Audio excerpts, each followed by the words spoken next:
la dernière fois, donc, on avait commencé cette espèce de, je sais pas quoi, sur la peinture.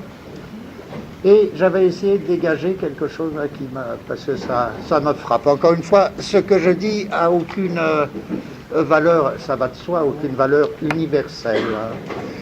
Chaque fois, je voudrais, c'est à vous de voir si tel autre peintre auquel j'ai pas pensé, si quelque chose convient ou pas.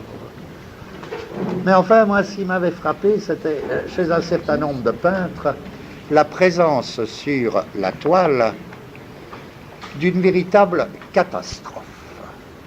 Et ma question, c'était, bon, qu'est-ce que c'est ce rapport de, non pas de la peinture avec la catastrophe, mais ce rapport plus profond d'une catastrophe et de l'acte de peindre. Comme si le peintre devait passer par cette catastrophe. Dès lors, j'avais essayé, et c'était tout ce qu'on avait fait la dernière fois, j'avais essayé de voir s'il y avait là ce qu'on pourrait appeler, je ne sais pas d'un mot très vague, un premier, pas premier absolu, mais pour nous, un premier concept proprement de peinture, une espèce de concept pictural. Et à l'aide de textes de peintres, on avait formé une espèce de concept un premier concept de catastrophe germe. Catastrophe germe ou chaos germe.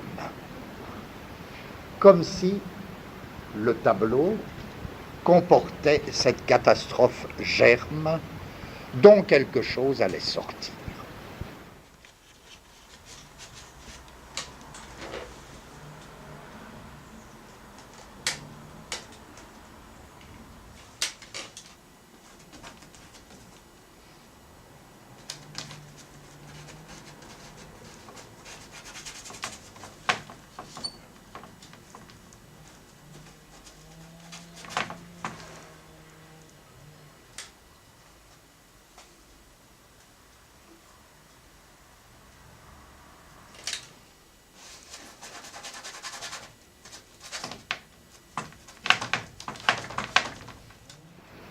Et chez un certain nombre de peintres, cette catastrophe germe est visible.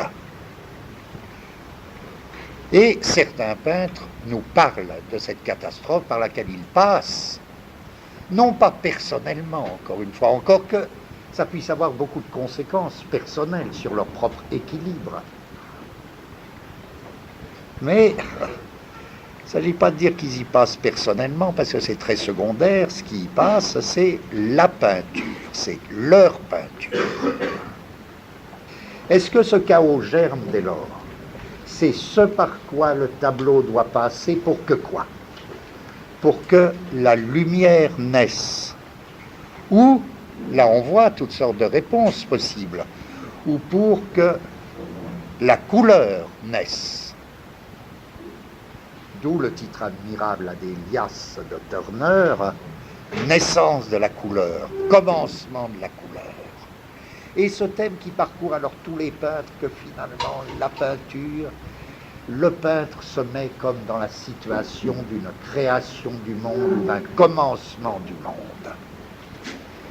Qu'est-ce que ça voudrait dire sinon que précisément il passe par ce chaos catastrophe, il l'instaure sur la toile pour qu'on sorte quelque chose qui est quoi? Qui n'est évidemment plus le monde des objets, qui ne peut plus être en aucun cas le monde des objets, mais qui est le monde de la lumière-couleur.